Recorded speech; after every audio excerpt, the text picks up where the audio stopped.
ایک مہمان خصوصی استاد الاساتذہ حضرت مولانا مفتی عبدالستار صاحب قاسمی مفتی شہر آگرہ، حضرت والا تقریباً جو ہم نے دیکھا ہے اپنی آنکھوں سے تقریباً 35 سال سے زیادہ کا عرصہ گزر چکا ہے، مسلسل فتنہ قادیانیت کے سلسلے میں انتہائی جانفشانی کے ساتھ، انتہائی محنت اور لگن کے ساتھ کام کرتے آ رہے ہیں۔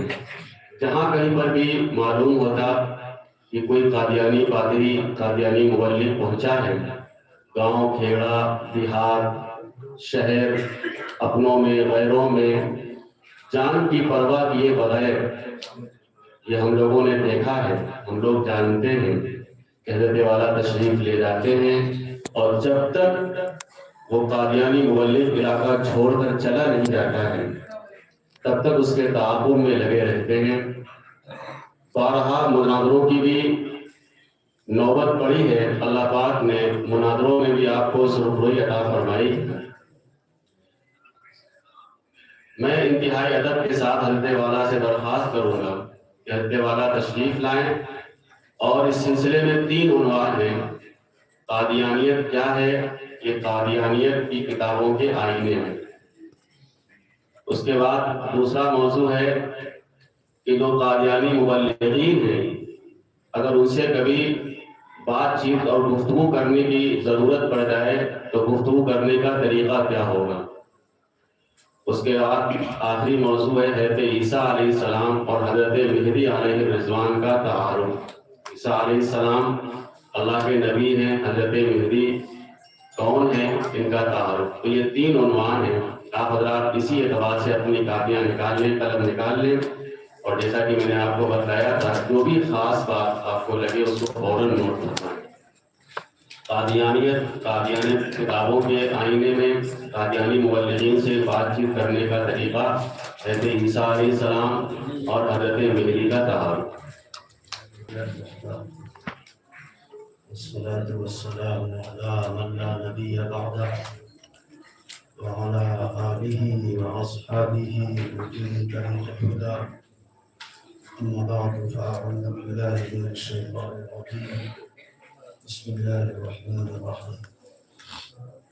ما كان محمد أبا أحد من رجالكم ولكن رسول الله وخاتم النبيين. صدق الله العظيم.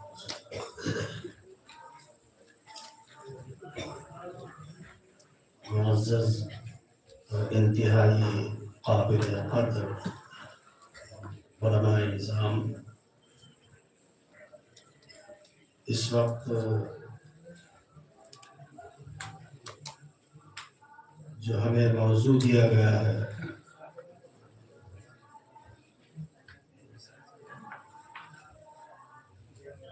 اس کی 3 شقیں ہیں، اور تینوں شقیں انتہائی تفصیل طلب ہے۔ میں سمجھتا ہوں کہ جو وقت ہے وہ تینوں شقوں کے لیے ناکافی ہے۔ قادیانیت کا تعارف یہ ایک مستقل موضوع ہے، اور اس کے لیے اچھا خاصا وقت درکار ہوگا۔ تعارف کے سلسلے میں سمجھتا ہوں ایک جملہ کافی ہوگا۔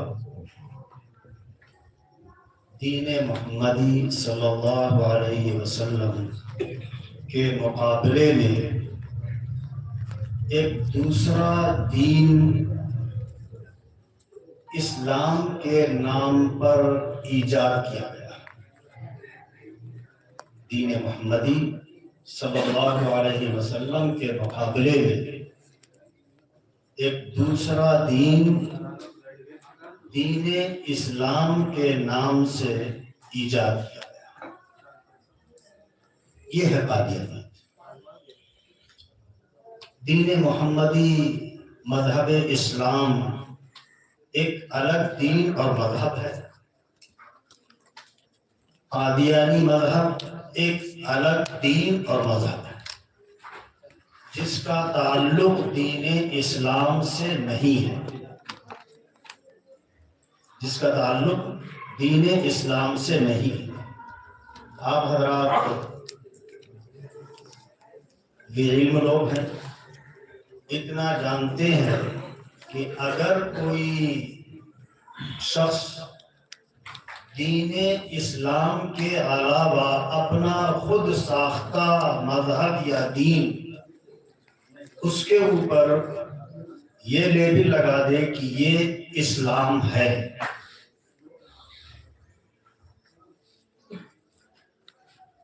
ایسے شخص کو مرتد زندیق کہیں۔ یہ ایک شخص تھا جس کا نام غلام احمد، صوبہ پنجاب میں اس کی پیدائش، ضلع گرداسپور میں ایک قصبہ ہے قادیان، وہاں۔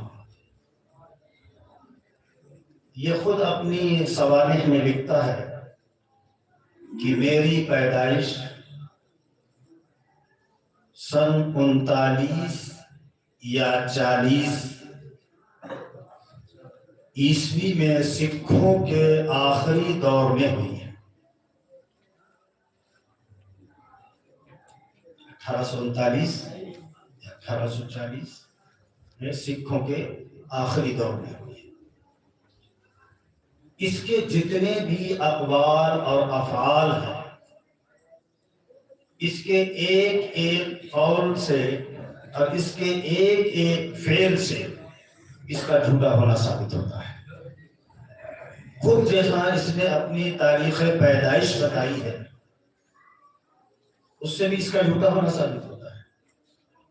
اور اس نے بے انتہا دعوے کیے، بے انتہا دعوے کیے۔ سب سے پہلے یہ مصلح کے نام سے کہ میں تو امت کی اصلاح کرتا ہوں، اس نام سے سامنے آیا۔ ترقی ہوتی نہیں، مہدی اور مسیح کا بھی دعویٰ کر دیا، بیت اللہ ہونے کا دعویٰ کر دیا، خدا کی بیوی ہونے کا دعویٰ کر دیا، خود خدا ہونے کا دعویٰ کر دیا، عورت ہونے کا دعویٰ کر دیا کہ میں مریم ہوں، اور نبوت کا بھی دعویٰ کر دیا۔ بے انتہا اس کے دعوی ہے۔ بعض لوگوں نے ان کو ایک جگہ اکٹھا کیا ہے، کتاب ہے بہت مختصر سی، الہامی گرگٹ، اس میں اس کے تمام دعویوں کا باضابطہ تذکرہ ہے۔ ایسے ایک چھوٹا سا کتابچہ میں نے مرتب کیا ہے مسلمہ پنجاب کے نام سے، اس میں اس کا کردار اور اس کے دعووں کا میں نے تذکرہ کیا ہے۔ اس شخص نے دین اسلام کے مقابل میں ایک دوسرے دین کو ایجاد کیا اور اس کی نشر و اشاعت شروع کی ہے انگریزوں کی سرپرستی۔ اس کی ایک کتاب ہے تذکرہ، جو اس کے اوپر بقول اس کے جو وحی نازل ہوتی تھی اس کا مجموعہ ہے، اور اس کو وہی مرتبہ دیتے ہیں جو ایک وحی کے مجموعے کو دیا جاتا ہے، جو آپ قرآن کو دیتے ہیں۔ ان کے یہاں تقریباً اس کا وہی مرتبہ ہے۔ اس میں یہ خود کہتا ہے کہ میں انگریز کا خود کاشتہ پودا ہوں، میں انگریز کا خود کاشتہ پودا ہوں، یعنی مجھے بنانے والے انگریز ہیں، مجھ سے جتنے بھی دعوے کرائے ہیں یہ انگریزوں نے کر دیا۔ اس کا مطلب یہ اس کا مختصر خاکہ ہے۔ 1908 کے اندر انتہائی عبرت ناک موت یہ مر گیا ہے جہنم بس.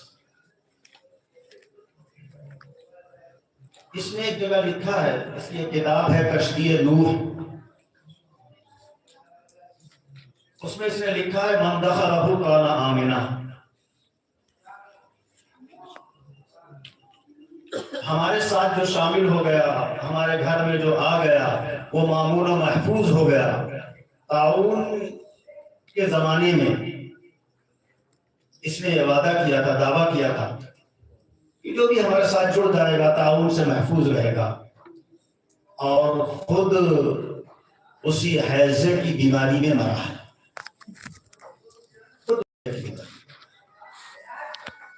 اس نے اپنی اسی کتاب میں تذکرہ میں ایک بہت موٹی سی بات بتا رہا ہوں. اگر یہ موٹی سی بات آپ پکڑ کے بیٹھ جائیں گے تو کوئی قادیانی آپ کے پاس نہیں آئے گا. اس نے اس میں ایک دعویٰ کیا ہے کہ میں مکہ میں مروں گا یا مدینہ میں مروں گا، میں مکہ میں مروں گا یا مدینہ میں مروں گا. نہ مکہ میں مارا ہے نہ مدینہ میں مرا ہے. تو میں اس وقت دعووں کے اس پر نہیں جا رہا ہوں، میں نے تو ہلکا سے ایک تعارف پیش کیا ہے. اصل بیان تو مولانا راشد صاحب مدد اللہ کا ہوگا. وہ بہترین ایک مربی ہیں اور اس میدان کے کھلاڑی بھی ہیں. میں یہ عرض کرنا چاہتا ہوں کسی کام کرنے کے لیے 3 چیزوں کی ضرورت ہوتی ہے: حوصلہ، جذبہ. صرف جذبہ ہی جذبہ ہے، حوصلہ نہیں ہے تو کام نہیں کرنا. حوصلہ پیدا کریں، جذبہ پیدا کریں، اور تیسری چیز علمی ہتھیار آپ کے پاس ہونا چاہیے. ان 3 چیزوں سے آپ اپنے آپ کو آراستہ کر لیں. یہ دعویٰ ہے کہ پھر کوئی بھی باطل طاقت آپ کے سامنے ٹھہر نہیں سکتی. ان 3 چیزوں میں سے کوئی ایک چیز گڑبڑ رہے گی تو کمزور رہے گی. سب سے پہلے تو اپنے اندر حوصلہ، ایک ہمت ہونی چاہیے، ایک جرأت ہونی چاہیے.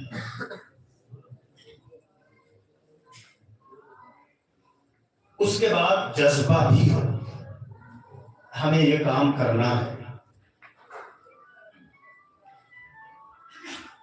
اس کام کرنے کے لیے جو ضروری سامان ہے اس سے بھی آپ آراستہ ہو.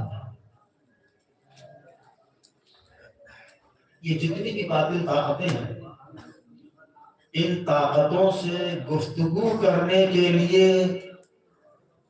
علم کا پہاڑ ہونا ضروری نہیں ہے.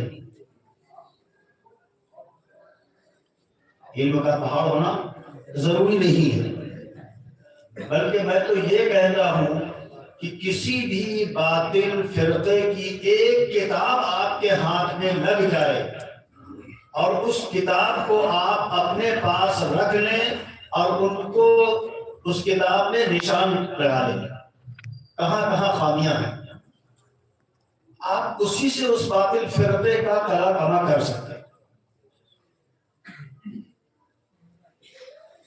مثال کے طور پر تذکرہ موٹی سی کتاب ہے، اور دیکھو موٹی کتاب تو بہت موٹی کتاب ہے، اس کی بہت چند صفحات کا کتابچہ ہے، ایک غلطی کا ازالہ. اس کے پہلے صفحے پر ہی اس نے لکھا ہے کہ میں نبی اور رسول ہوں. ہمارے بعض لوگ یہ کہہ دیتے ہیں کہ میں نبی اور رسول نہیں ہوں، یہ ان کی غلطی ہے. ہمارا ایک جگہ مناظرہ ہو رہا تھا، بڑا عظیم مناظرہ تھا، اتفاق سے اکیلے پھنس گیا تھا، اور اس نے اس پورے گاؤں کو اور علاقے میں یہ باور کرا رکھا تھا کہ ہم ان کو امام مانتے ہیں، مصلح مانتے ہیں، اچھا آدمی مانتے ہیں، اور ایک اچھا خاصا مجمع اس نے اپنے ارد گرد جمع کر رکھا تھا۔ اتفاق نوبت آ گئی مناظرے، میں کہیں گیا ہوا تھا لیکن میری جیب میں وہ کتاب پڑا ہوا تھا، ایک غلطی کا اضافہ، شاید 10 صفحے یا 8 صفحے کا کتاب۔ مناظرہ شروع ہو گیا، تقریباً آدھے گھنٹے کے بعد میں نے وہ کتابچہ نکالا اور پہلے صفحے کی وہ عبارت پڑھ کے میں نے بتائی کہ یہ کتاب قادیانی کی ہے۔ یہ آپ لوگوں کو کہہ رہا ہے کہ میں ان کو اچھا آدمی مانتا ہوں، مصلح مانتا ہوں، امام مانتا ہوں، نبی اور رسول نہیں مانتا ہوں، آپ یہ کتاب دیکھنا۔ کام ختم ہو گیا۔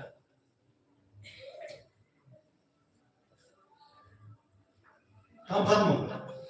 تو سب سے پہلی چیز ہے کہ ان 3 چیزوں کو اپنے اندر جمع کریں: حوصلہ، جذبہ اور علمی ہتھیار۔ اور علمی ہتھیار کے بارے میں نے یہ عرض کیا کہ آپ کو علم کا پہاڑ ہونا ضروری نہیں، ایک عام آدمی جو کچھ بھی نہیں جانتا،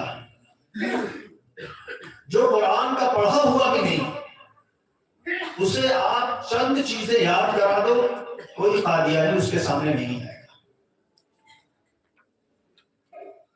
لیکن ایک مسئلہ یہ بھی ہے کہ کوئی بھی دشمن ہو اسے کمزور بھی نہیں سمجھنا چاہیے۔ کوئی بھی دشمن ہو اسے کمزور بھی نہیں سمجھنا چاہیے۔ 3 چیزیں جمع کی، اب اس کے بعد ایک گفتگو کا انداز کیا ہونا چاہیے۔ اس گفتگو کا انداز اور سلیقہ یہ ہونا چاہیے کہ جو آپ کے سامعین ہیں، جو حاضرین ہیں، ان کے دل کے اوپر آپ دستک دے سکیں، ان کے دل کے اندر کوئی بات بٹھا سکیں اچھے انداز سے۔ یہ سلیقہ آپ کو آتا ہے۔ کسی بھی قادیانی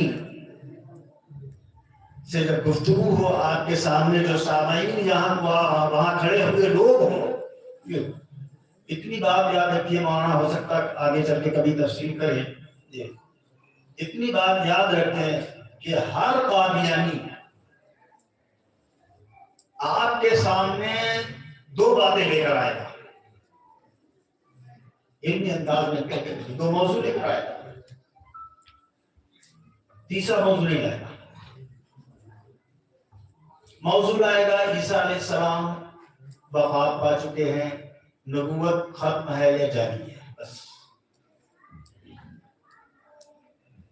آپ کی کامیابی یہ ہے کہ آپ ان دونوں موضوع کو چھوڑ کر آپ اپنی بات بنوا لیں۔ وہ کیا کہ بھائی جس کو تم نبوت کے تخت پر بٹھانا چاہتے ہو، یا جس کو آپ عیسیٰ ماننا چاہتے ہو اور منوانا چاہتے ہو، مجھے یہ بھی تو سمجھا دو کہ یہ آدمی اس لائق ہے بھی یا نہیں۔ بس اتنی سی بات ہے، یہ آدمی اس لائق ہے بھی یا نہیں۔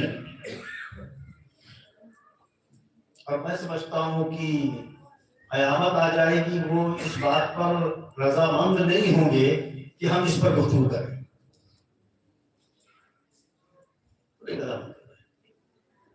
اس کے لیے عوام کے دل و دماغ پر ایک بات بٹھانا کہ ہر حال میں جو گفتگو ہو وہ اس قادیانی کے کیریکٹر پر ہو۔ یہ اس لائق ہے بھی کہ نہیں؟ اپنے یہاں ہم امام کا انتخاب کرتے ہیں، ہمارے متولی حضرات اس کا امتحان بھی لیتے ہیں آج کل کے دور میں۔ یہ میں سمجھتا ہوں ہماری بدقسمتی ہے۔ ایک ایسا متولی کہ جسے بیچارے کو دین کی کچھ بھی شغل نہیں ہوتی ہے، وہ ایک عالم کا امتحان لیتا ہے. وقت کا تقاضا حالات کیوں لیتا ہے؟ بھائی یہ امامت کے لائق ہے بھی یا نہیں؟ اس کا دل میں تو یہی ہوتا ہے کہ یہ ہماری مسجد میں امامت کے لائق ہیں بھی یا نہیں. تو سب سے پہلے تو آدمی کا امتحان ہونا چاہیے کہ جو آگے چل کے اس کے لیے آپ عہدہ ثابت کرنا چاہتے ہو یہ اس کا اہل ہے بھی یا نہیں. اگرچہ امام صاحب رحمۃ اللہ علیہ نے اور خود شریعت نے بہت پہلے ہی یہ دروازہ بند کر دیا ہے، اور یہاں تک فرما دیا امام صاحب نے کہ اگر کسی مدعی نبوت سے آپ نے اس کے نبی ہونے کی دلیل مان لی تو یہ بھی کفر کے مترادف ہے. بلکہ کفر کیوں؟ آپ کو ختم نبوت میں شک ہے تبھی تو آپ دلیل مانگ رہے ہیں، اور ختم نبوت میں شک کرنے والا آدمی یہ مسلمان نہیں ہوتا، اس کا ایمان ہی نہیں. جس طریقے سے اللہ کے رسول صلی اللہ علیہ وسلم کو نبی اور رسول ماننا یہ ایمان ہے، اسی طریقے سے آپ کو خاتم النبیین ماننا یہ بھی ایمان ہے. ایک شخص ہے آپ کو نبی اور رسول تو مانتا ہے لیکن خاتم النبیین نہیں مانتا، یہ شخص مومن نہیں ہے، یہ کافر ہے.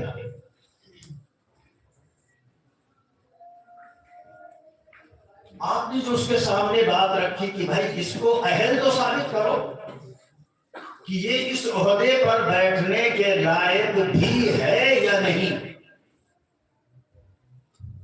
ادھر ادھر بھاگے گا، آپ اس کو بھاگنے دیجیے. آپ کے ارد گرد جو لوگ کھڑے ہو کر آپ کی گفتگو سن رہے ہیں آپ ان کو ہاتھ میں لیجیے، آپ ان کو ہاتھ میں لیجیے، اس لیے کہ آپ اس وقت اس قادیانی پادری کو منوا نہیں سکتے. وہ نیم میں نکالے گا، وہ کہے گا پہلے سیٹ تو خالی کرو پھر ہم اس پر بتائیں گے کہ اس پر بیٹھ سکتے ہیں کہ نہیں بیٹھ سکتے ہیں. یہ تو بہت باتیں کرے گا. تو آپ عوام کو مخاطب کر کے ایک بہت ہلکی پھلکی سی تقریر کرو، چند منٹ کی، زیادہ سے زیادہ 2 منٹ 1.5 منٹ، اور وہ ایسی تقریر ہوگی کہ جو آج کا ہر مسلمان جانتا ہے.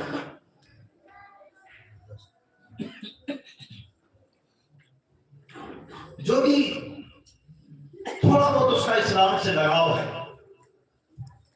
وہ جانتا ہے کیا ہے. آپ مثال دیجئے اللہ کے رسول حضرت محمد رسول اللہ صلی اللہ علیہ وسلم. آپ مکہ میں پیدا ہوئے، 40 سال تک آپ لوگوں کے درمیان ہی رہے نبوت سے پہلے.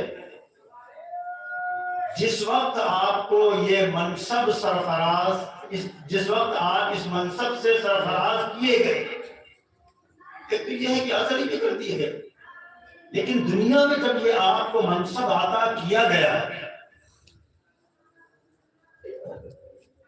تو آپ صلی اللہ علیہ وسلم خانہ کعبہ کے پاس ایک چھوٹی سی پہاڑی ہے، صفا پہاڑی، آپ وہاں تشریف لے. اس پہاڑی پر کھڑے ہو کر آپ نے مکہ کے باشندوں کو آواز لگائی، فلاں قبیلے والے، فلاں قبیلے والے، فلاں قبیلے والے، اور سب کو آپ نے اس پہاڑی کے ارد گرد جمع کر دیا. جمع کرنے کے بعد آپ نے جو بات ان کے سامنے رکھی وہی بات آپ وہاں عوام کے دل و دماغ پر بٹھا دی. کیا بات رکھی؟ کہ بھائی میری اتنی عمر تمہارے اندر گزری ہے،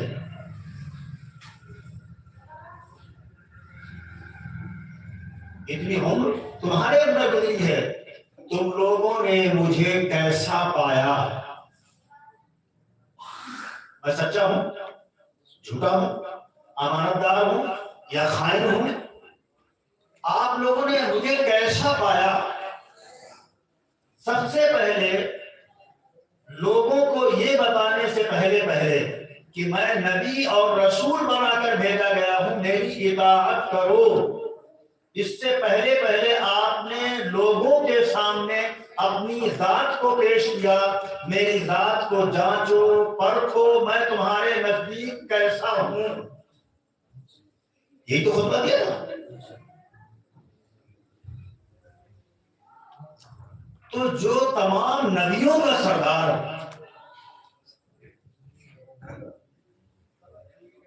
اللہ تعالیٰ کی جتنی مخلوق ہے اس مخلوق میں سب سے اعلیٰ اور بالا، اللہ کے بعد سب سے بڑے مرتبے کا حامل،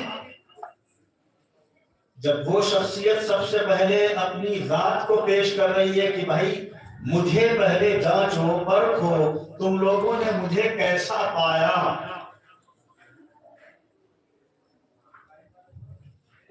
تو یہ کون ہوتا ہے بھائی؟ جس کی ذات آپ نہیں دکھا رہے، جس کا کریکٹر آپ نہیں دکھا رہے، کہہ نہیں کریکٹر پر بات کریں گے۔ جب اللہ کے رسول صلی اللہ علیہ وسلم کا ایک طریقہ ہے کہ سب سے پہلے ذات کو جانچا اور پرکھا جائے، اور اس طریقے کو آپ صلی اللہ علیہ وسلم نے صرف زبان سے نہیں کہا، عملی نمونہ پیش کر دیا لوگوں کے سامنے کہ سب سے پہلے مجھے جانچو، سب نے کیا کہا؟ آپ سچے ہیں، ٹھیک ہے، ہم بھی یہ کہتے قادیانی سے یہی چیز ہمیں کر کے دکھا دو۔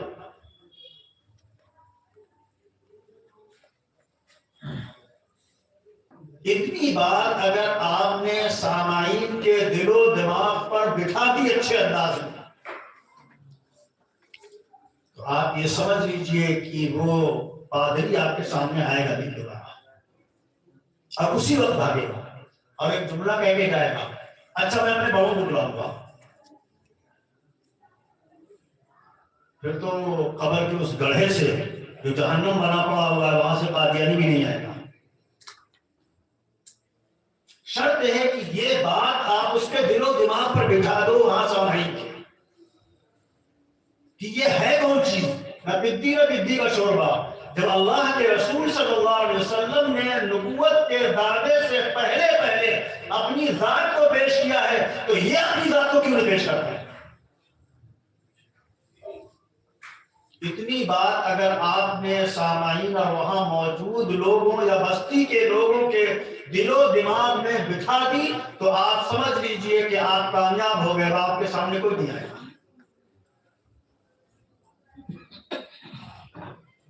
سمجھ رہے؟ یہ بہت مؤثر طریقہ ہے۔ میرا مناظرہ ہو رہا تھا کوکرا میں، وفات عیسیٰ پر مناظرہ تھا، اور میں نے مان لیا وفات عیسیٰ پر مناظرہ کروں گا، لیکن اللہ کے فضل سے مجھے اتنا اعتماد اور بھروسہ تھا کہ یہ کوئی موضوع لے کر آئے میں اس کو کریکٹر کے موضوع پر لے ہی آؤں گا۔ 1.5 گھنٹے کے اندر اللہ کا بڑا احسان ہے کہ پورا گاؤں جو تقریباً اس میں سے 1/4 قادیانی ہو چکا تھا، سب کا سب دوبارہ مسلمان ہوئے تھے۔ اس کی وجہ کیا تھی؟ میں نے سامعین کو مخاطب کر کے یہی اصول ان کے دل و دماغ میں بٹھا دیا۔ اب سامعین نے خود مطالبہ کیا یہی کام کرو پہلے۔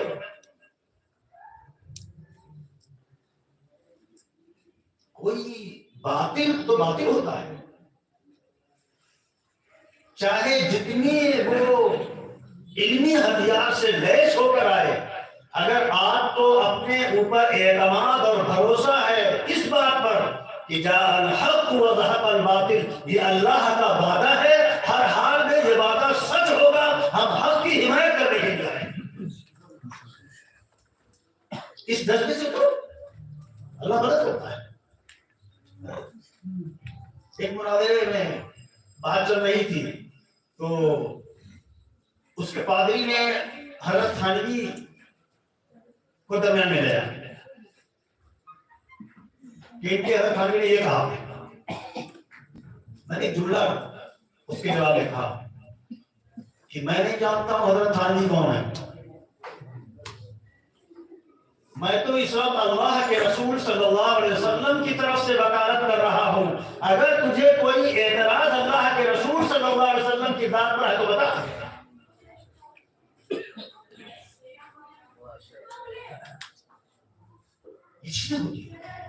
اور یہ بر وقت اللہ تعالیٰ برمحل ڈالتا ہے، لیکن شرط یہ ہے کہ آپ کو اعتماد بھی ہو، جذبہ بھی ہو، حوصلہ بھی ہو، اور کچھ نہ کچھ علمی صلاحیت بھی، کچھ نہیں تو اس کے چند دعوی ہی یاد ہوتا ہے۔ جیسے اس نے دعویٰ کیا کہ میں مکہ میں مروں گا، مدینہ میں مروں گا، اور ہمارا کہاں ہے؟ لاہور میں۔ دفن کہاں ہوا ہے؟ آ کے اپنے گھرزاڑے میں آگے۔ اور کس پر آیا ہے؟ گدھے پر لاد کے لایا گیا ہے۔ کہاں سے؟ لاہور سے قادیان تک کس پر لاد کے لایا گیا؟ گدھے پر۔ بھائی اس کے نزدیک تو گدھا ہی تھی، انگریزوں نے جو بھیڑ چلائی تو انگریزوں گدھا بنایا تھا نا اسے، تو گدھا ہی تو ہوا۔ تو کہاں مرا؟ مکے میں مرا یا مدینے میں مرا؟ نبی جھوٹا ہوتا ہے، نبی کی پیش گوئی جھوٹی ہوتی ہے۔ اگر نبی تھا تو پیش گوئی جھوٹی کیوں ہوتی؟ ایک اور چھوٹی سی بات ذہن میں رکھیے، ایک لڑکی تھی، 9 عمر لڑکی، محمدی بیگم نام تھا۔ حضرت مولانا منظور صاحب، حضرت مولانا اسماعیل صاحب پٹکی رحمۃ اللہ علیہ، انہوں نے اس کی زیارت دی اس لڑکی کی۔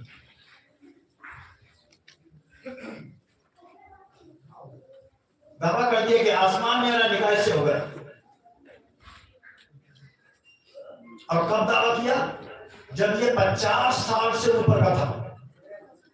كنت جاوزت ال50 وهي جارية في حديثة السن، میری عمر 50 سے اوپر ہو گئی ہے اور وہ ابھی 9 عمر لڑکی ہے، اور دعویٰ کر دیا کہ نہیں اس سے میرا نکاح آسمان میں ہو گیا، ہر حال میں یہ میرے نکاح میں آیا۔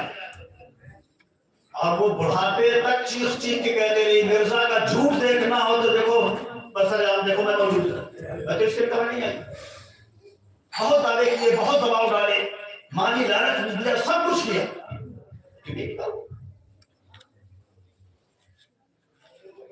تم نے کسی مرد کو ہے جاتے ہوئے دیکھا؟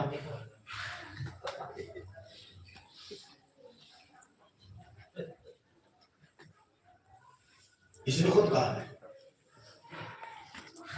جب اس سے پوچھا گیا کہ عیسیٰ علیہ السلام تو بغیر باپ کے پیدا ہو گئے، اگر تو عیسیٰ علیہ السلام ہے تیرا تو باپ موجود ہے۔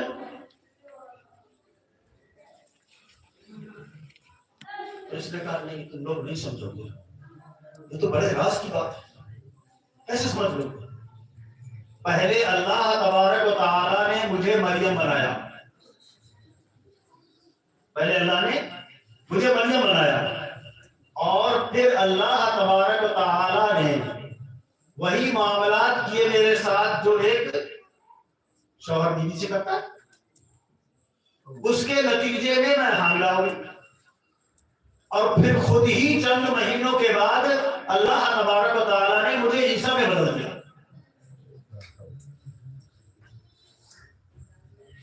اس سے زیادہ بے وقوفی کی باتیں اور کیا ہو سکتی؟ اور ایک بچپن ہے جو بے وقوفی سے بھاگتا ہوا چلا جا رہا ہے، بچپن بے وقوفی سے بھاگتا ہے۔ سب سے پہلے حوصلہ، جذبہ، اور تیسری چیز کچھ نہ کچھ علمی ہتھیار۔ ان 3 چیزوں سے آپ اپنے آپ کو آراستہ کر لیں، پھر قادیانی ہی نہیں کوئی بھی باطل طاقت آپ کے سامنے نہیں آئے گی۔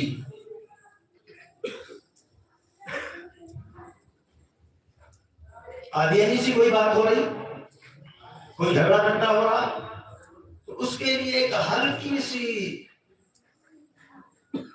چیز آپ کو دے دی میں، آپ اس انداز پر گفتگو کریں، اور وہاں جو سامعین یا گاؤں والے موجود ہیں ان کے دل و دماغ میں یہ بات بٹھا دیں کہ جو تمام نبیوں کے سردار ہیں، نبوت کا اعلان کرنے سے پہلے پہلے جب انہوں نے اپنی ذات کو لوگوں کے سامنے پیش کیا تو بھائی یہ کیوں نہیں پیش کرتے؟ ان کی ذات سامنے لاؤ، میں بات کرتا ہوں، ان کی ذات سامنے لاؤ، میں بات کرتا ہوں۔ اور پھر دوسرا سوال، بہت سارے جو آپ مطالعہ کریں گے تو آپ کے سامنے آئیں گے۔ کبھی کسی پتھر کو بھی نبی بنایا گیا ہے؟ بنایا گیا کس پتھر کو نبی؟ اور اگر پتھر نبی بنا بھی دیا جائے گا تو انسانوں کو فائدہ کیسے ہوگا؟ وہ بولے گا ہم سے آگے، وہ چل کر آئے گا۔ اس نے ایک دعویٰ کیا کہ میں حجر اسود ہوں،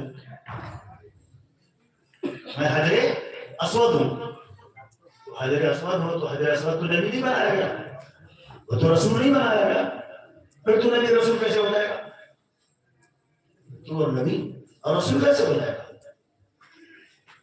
جس وقت آپ صلی اللہ علیہ وسلم یا یہ واقعہ آپ پیش کریں گے تو اس کے جواب میں وہ آپ کو ایک جواب دیں گے، اور وہ امکانی جواب نہیں کہ وہ دیں گے، تقریباً یقینی ہے کہ وہ یہی دیتے ہیں۔ کہتے ہیں کہ اس کا مطلب وہ مرزا غلام احمد قادیانی جھوٹا ہے، تو آپ کہو یہاں جھوٹا، یہ جواب ہوگا۔ تو ایک آیت پیش کرتے ہیں، وَلَوْ تَقَوَّلَ عَلَيْنَا بَعْضَ الْأَقَاوِيلِ لَأَخَذْنَا مِنْهُ بِالْيَمِينِ ثُمَّ لَقَطَعْنَا مِنْهُ الْوَتِينَ۔ کہ میں تو ہلاک کر دیتا اگر کوئی جھوٹا دعویٰ کرتا ہے۔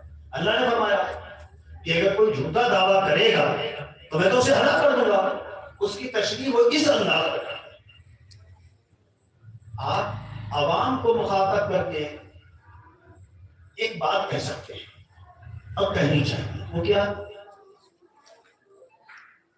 بھئی ہمارے ہتھیلی میں چند پیسے رکھتے ہیں، آپ اس میں سے بعض اٹھا لو۔ کیا مطلب ہے؟ سب اٹھا لو، کچھ اٹھا لو کچھ چھوڑ دو۔ آیت کریمہ کے اندر اللہ نے جو ایک لفظ استعمال فرمایا ہے وہ کیا ہے؟ بعض الاقاویل، بعض باتیں تو اوپر سے آ رہی ہو اور بعض ان میں اپنی طرف سے ملا دیتا ہو۔ ایسا اگر کوئی کرے گا نبی اور رسول تو میں اسے ہلاک کروں۔ یہ تو اللہ نے نہیں کہا کہ سراسر شروع سے لے کر الف سے لے کر یا تک جھوٹی جھوٹ بول رہا اسے ہلاک کروں گا۔ سچ میں جھوٹ کو ملا کے کہہ رہا ہوگا، کچھ سچ ہو کچھ جھوٹ ہو، تب اللہ تعالیٰ نے فرمایا کہ میں سزا دوں گا۔ سرے سے جھوٹی جھوٹ بول رہا ہو اس کے بارے میں تو یہ آیت کچھ نہیں کہتی۔ تو یہ قادیانی تو الف سے لے کر یا تک جھوٹی جھوٹ بول رہا ہے، یہ آیت اس کے اوپر کیسے فٹ ہوگی؟ اس کے علاوہ ان کے پاس اس موشگافی کے علاوہ کوئی اور چیز نہیں۔ اگر آپ نے اس آیت کا جواب صحیح اس کو دے دیا تو سمجھ نہیں گیا، اب بھی کچھ۔ اور اگر کوئی ان کا بہت ہی بڑا پادری آ جائے تو ہمارے حضرت مولانا راشد صاحب بہت پوری ہے، یہ اس میدان کے بارے میں مجاہد ہے ماشاءاللہ۔ لیکن آپ حضرات اتنا دل و دماغ میں بیٹھا لیجئے کہ اتنی طاقت اور سکت ان کے اندر نہیں، اتنی طاقت اور سکت نہیں ہے، باطل کے اندر طاقت نہیں ہوتی ہے۔ اس وقت صرف آپ حوصلے اور جذبے سے کام لیجئے تو ہمارا ایک عام آدمی بھی ان کے اوپر بھاری پڑتا ہے۔ اور میں ذمہ داروں سے گزارش کروں گا کہ اگر ہو سکے ممکن ہو تو الہامی گرگٹ رسالہ مہیا کر لیا جائے اور اس کی ہندی کرا دی جائے۔ جو لوگ ہندی پڑھنا چاہتے ہیں وہ رسالہ بہت پتلا سا رسالہ ہے، وہ ان کو دے دیا جائے۔ جو اردو پڑھنا جانتے ہیں وہ ان کو دے دیا جائے، یہ عوام خود ان سے نمٹ لے گی، اتنی صلاحیت پیدا ہو جائے گا۔ بس یہ چند باتیں یاد رکھیں کہ ہمیں ختم نبوت پر بحث ہی نہیں کرنی، اور خدا نخواستہ پھنس جائیں ختم نبوت یا وفات عیسیٰ پر بحث کرنے کے لیے، تو اپنے اندر اتنا حوصلہ اور اتنا یقین ہونا چاہیے کہ ٹھیک موضوع کوئی بھی متعین کر لو، ہم تمہیں گھسیٹ کے لے نہیں آئیں گے۔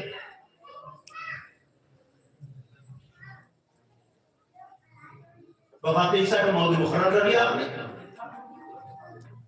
تو درو گورا حافظہ نباشت، جھوٹے کو اللہ تعالیٰ حافظہ نہیں دیتا۔ کہیں تو وہ خود اس کا عقیدہ یہی تھا کہ عیسیٰ علیہ السلام کو اللہ تبارک و تعالیٰ نے زندہ آسمانوں پہ اٹھا لیا، اپنی کتابوں میں لکھا اسے، اور آگے چل کے کہہ رہا ہے کہ ان کی وفات ہو گئی۔ اگر سچا ہے تو یہ کیوں کہا؟ دونوں میں سے ایک ہی بات تو سچی ہوگی، یہ سچی ہوگی، یہ سچی ہوگی۔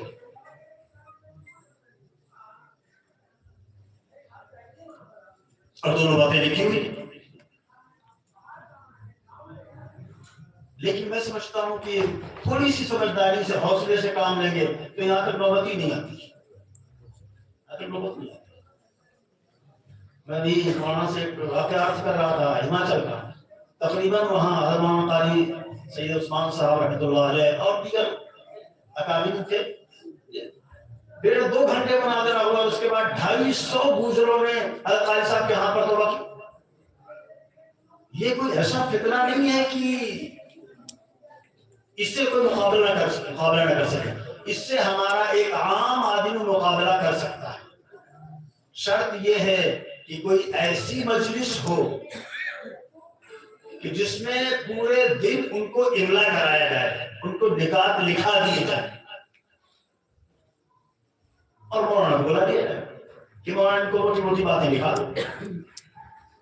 تو ہمارا ایک عام آدمی جسے چاہے نماز پوری آتی ہو نہ آتی ہو، وہ قادیانیوں سے لڑنے کے لیے بہترین مناسب بن جائے گا۔